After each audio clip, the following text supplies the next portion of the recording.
May 6th, 1527. The sun didn't rise over Rome that morning. It couldn't.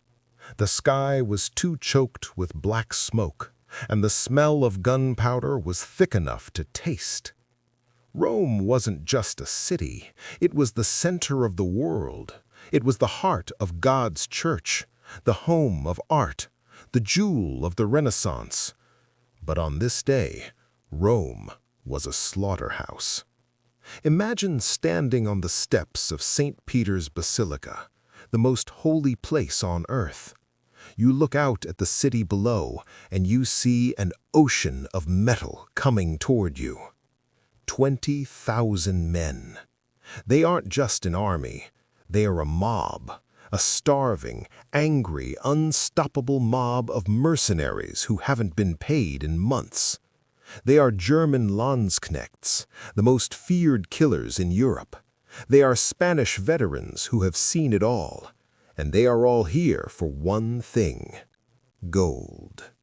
They want to tear this city apart, brick by brick, until they get what they are owed. And standing in their way, 189 men. That's it. 189 Swiss guards. They are wearing colorful uniforms, bright stripes of blue and yellow, holding long halberds that look like they belong in a museum, not a war zone. To the enemy, they look like a joke, a toy soldier parade. But this was no joke. The Swiss Guard weren't ceremonial ushers. They were the Navy SEALs of the 16th century. They were big men, farm boys from the Swiss Alps who grew up fighting for every inch of ground. They didn't panic. They didn't run. But the math was impossible. Do the numbers. That is more than 100 attackers for every single Swiss guard. If every Swiss soldier kills 50 men, they still lose. So, why stay? The Pope Clement VII, was already packing his bags. His advisors were screaming at him to run. The city walls had been breached hours ago. The Italian troops who were supposed to protect the city, they threw down their weapons and ran before the first shot was fired. Everyone ran. The rich, the poor, the soldiers, the priests. Everyone except the Swiss. They stood at the Teutonic Cemetery, just to the left of the great basilica. They formed a square. They lowered their pikes, and they waited. They knew they were going to die. There was no rescue coming. There was no backup. This is the story of the greatest last stand you have never heard of. It isn't about politics. It isn't about religion. It is about mechanics. It is about how long 189 men can hold back a tidal wave using nothing but steel, discipline, and guts. The German Landsknechts marched forward. They carried the arquebus, an early gun that could punch a hole through a breastplate at 50 yards. The Swiss had pikes. It was the old world against the new. The captain of the guard, a man named Caspar Royst, looked at his men. He didn't give a big speech. He didn't have to. They could hear the enemy boots stomping on the cobblestones, a low rumble, getting louder and louder. Then the first shot cracked through the smoke. The stand had begun. To understand why this slaughter happened, we have to step back. We have to look at the map. It's easy to think of this as a religious war, Lutherans versus Catholics, heretics versus believers. But that is just the paint on the wall. The real structure underneath, it was about money and ego. The year before the attack, Europe was locked in a cage match between two men. In the blue corner, you had Charles V, the Holy Roman Emperor. He was the most powerful man on the planet. He owned Spain, Germany, Austria, and huge chunks of the New World. He was the King of Kings. In the red corner, you had Pope Clement VII. Now, Clement wasn't just a priest, he was a Medici. If you know that name, You know what it means. He was rich, he was smart, and he was slippery. Clement made a mistake, a big one. He thought he could play games with the emperor. He betrayed Charles and sided with France to break the emperor's grip on Italy. Charles took that personally.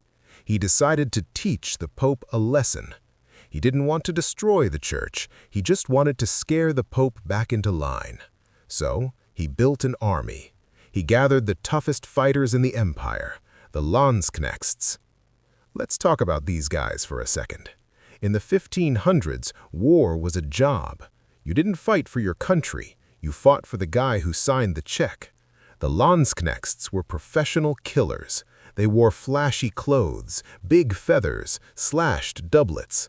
They looked like peacocks, but they fought like wolves. They carried the Zweihander, a two-handed sword so big it could chop the heads off pikes. Charles raised this massive force and sent them into northern Italy. But then, the emperor ran into a problem that destroys more armies than bullets ever could. He ran out of cash. War is expensive, and Charles was broke. The flow of gold stopped. Imagine you were a mercenary. You are stuck in the mud in northern Italy. It's freezing. You haven't eaten a real meal in weeks, and the guy who hired you just stopped sending checks. What do? You get angry. The army started to rumble. They weren't soldiers anymore. They were 20,000 armed men with no boss and empty stomachs. Their commander was a man named Georg Frundsberg. He was a legend. The troops loved him. He was the only thing holding them back. But one night, standing in front of his mutinous men, trying to calm them down, Frundsberg had a stroke. He collapsed. The leash snapped. The army looked south. They looked at the map, and they saw the one place that still had money, the one place that had gold, silver, and wine. Rome. They didn't need orders anymore. They started walking. Charles V didn't order the sack of Rome. He actually tried to stop it. But you can't stop a tidal wave with a piece of paper. The army became a runaway train. As they marched south, they gathered more stragglers. Spanish soldiers who were also unpaid joined the mob. Italian bandits joined in. It was a snowball of violence rolling straight for the Vatican.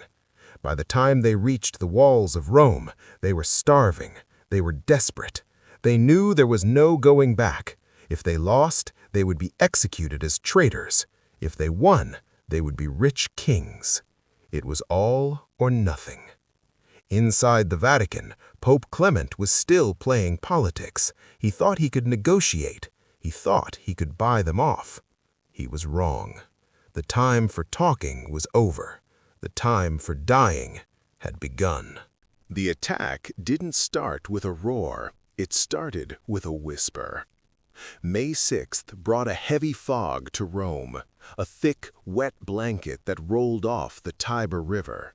For the defenders on the walls, this was a nightmare. They couldn't see the enemy until they were right on top of them. But for the attackers, it was a gift from God. The German Landsknechts used the mist to creep forward.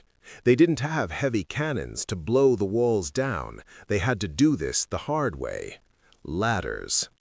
Thousands of men rushed the walls with crude wooden ladders. It was messy. It was brutal. Defenders were throwing rocks, boiling oil, and firing crossbows blindly into the white fog. But then, a single bullet changed history. Leading the charge was the Duke of Bourbon, the French traitor leading the imperial army. He wanted to inspire his men. He wanted to be a hero. So he wore a bright white cloak over his armor. Bad move. On the walls of Rome stood a man named Benvenuto Cellini. He was a goldsmith, an artist, not a soldier, but he had a gun. He saw the white cloak through the mist. He aimed. He fired. The Duke dropped dead. Now, in a normal battle, this is when the attack stops. When the general dies, the army usually panics and runs away.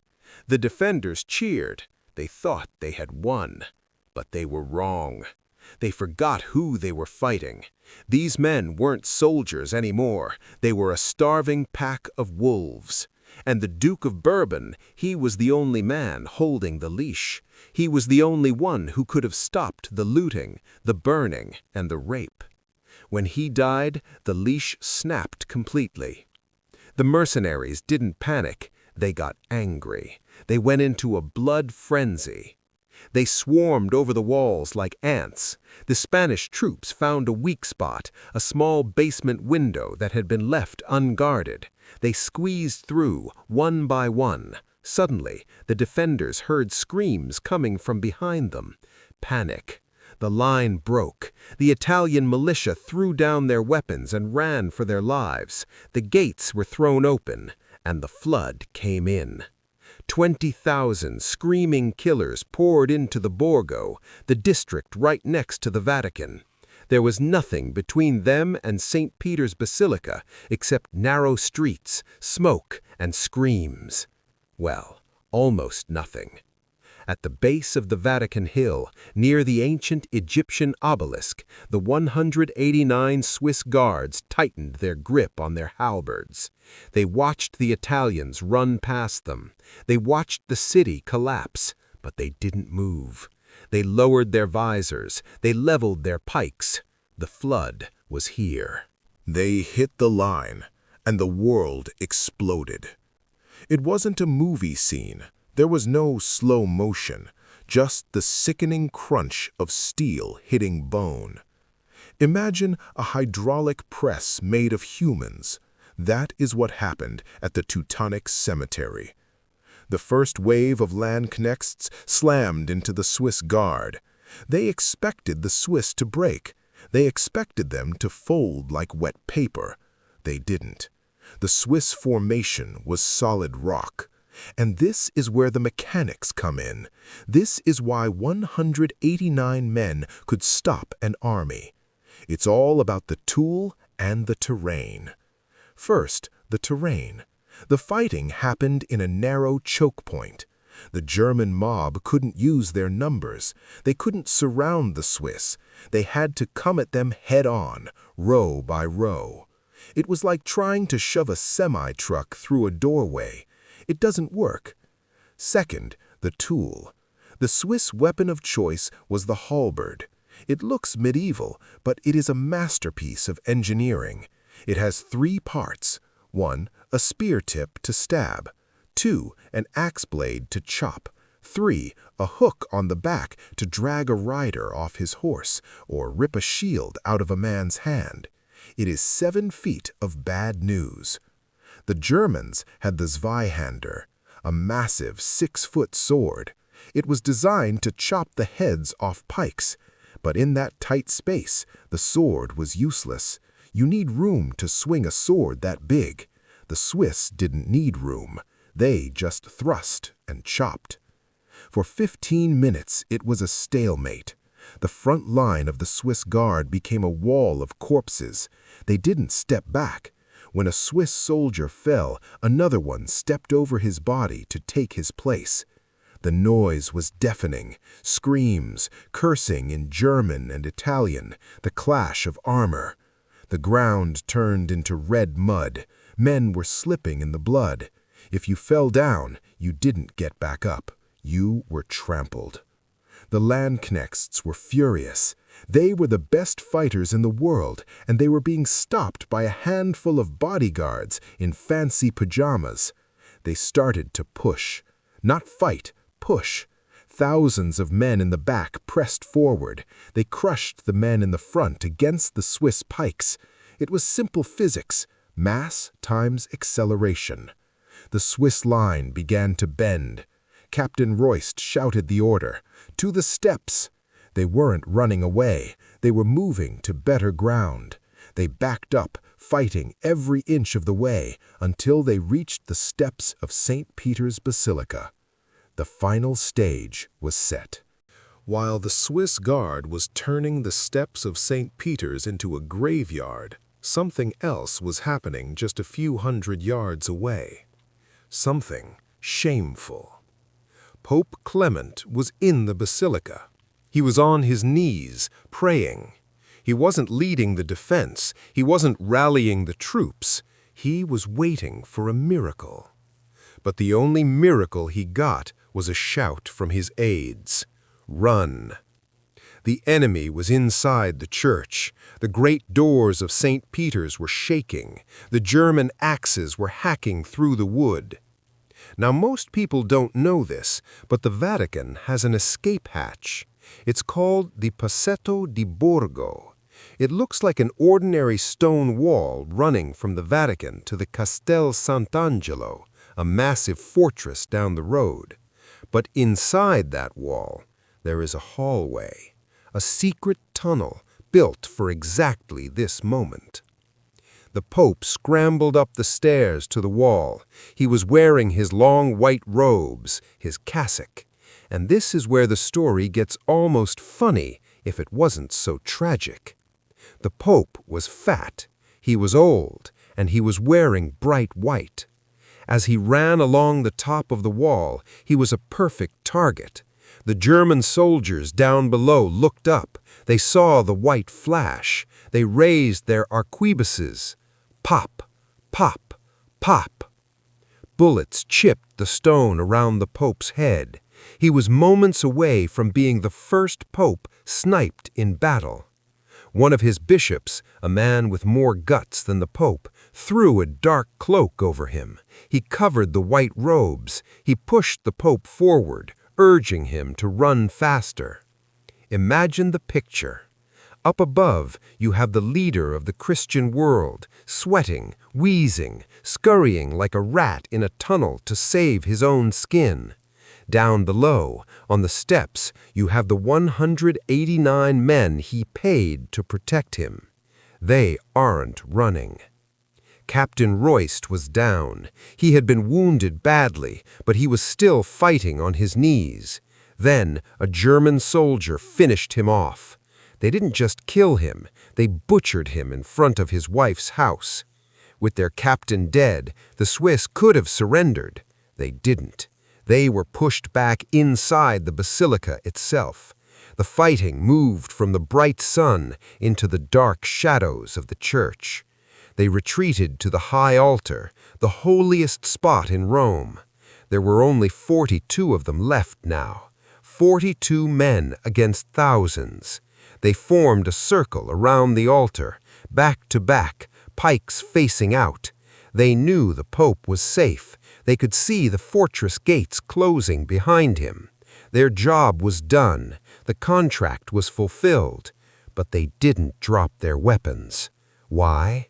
Because by now, it wasn't about the Pope. It was about the man standing next to you. It was about the pride of the unit. The Germans rushed the altar. They climbed over the pews. They swarmed the final circle. And the last thing the Swiss guards heard wasn't a prayer. It was the sound of steel. When the fighting stopped, the noise didn't fade away.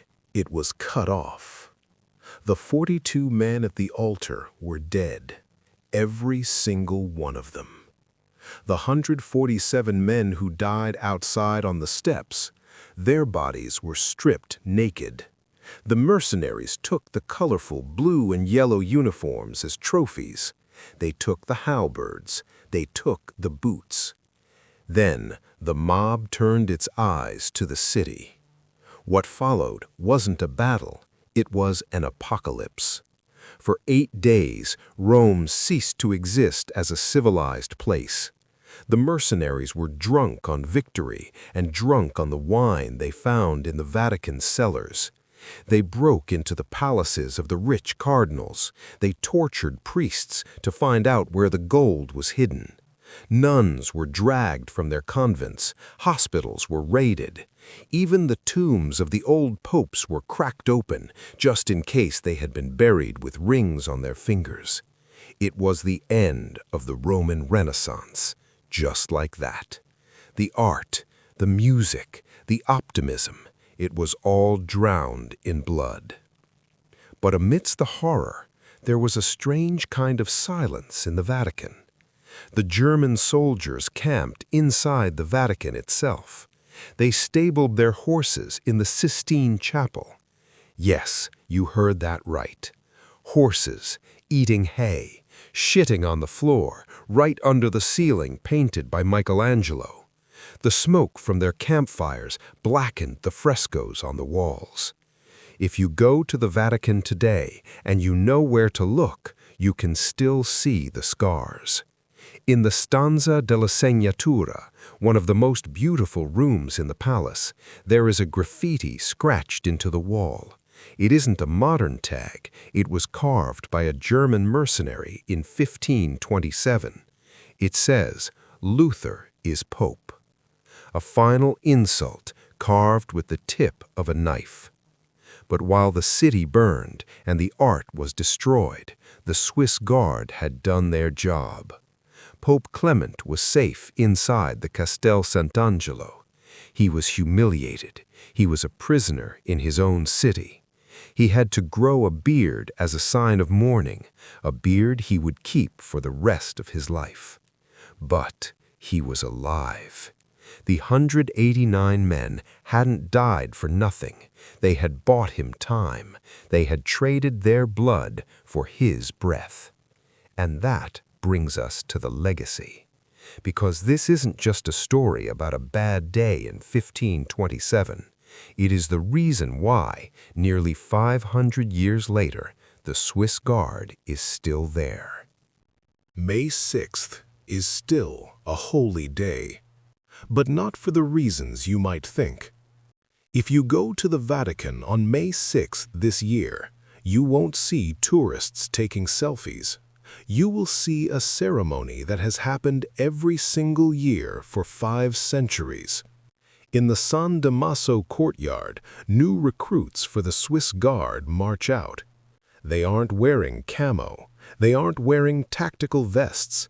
They are wearing the Galla Placidia, that blue, yellow, and red uniform, the colors of the Medici family. To the modern eye, they look like court jesters. People laugh at them. They call them clowns of the Vatican. But look closer. They are still carrying the halberd, the same weapon that hacked through the German line in 1527. And when a new recruit is sworn in, he doesn't just sign a paper. He raises 3 fingers representing the Holy Trinity, and he shouts an oath. He swears to protect the Pope. He swears to sacrifice his life if necessary. He isn't just saying words. He is talking to the ghosts of the 147 men who died on the steps. He is promising them that their sacrifice wasn't a fluke. This is the definition of esprit de corps. It's a French term. It means the spirit of the body. It's the glue that holds an army together when the logic says run. The Swiss Guard isn't still around because of tradition. They are around because on that day in 1527, they proved that loyalty is stronger than steel. They proved that a contract is a contract even when the ink is blood. They are the oldest standing army in the world, and they are the only unit in history that has never, ever abandoned its post. The sack of Rome destroyed the city. It ended the Renaissance. It changed the church forever. But it couldn't break the Swiss Guard. So the next time you see a picture of those guys in the funny pajamas, don't laugh. Remember the smoke. Remember the fog. Remember the 189 men who stood against 20,000 and didn't blink. That is their legacy. And now it's part of history.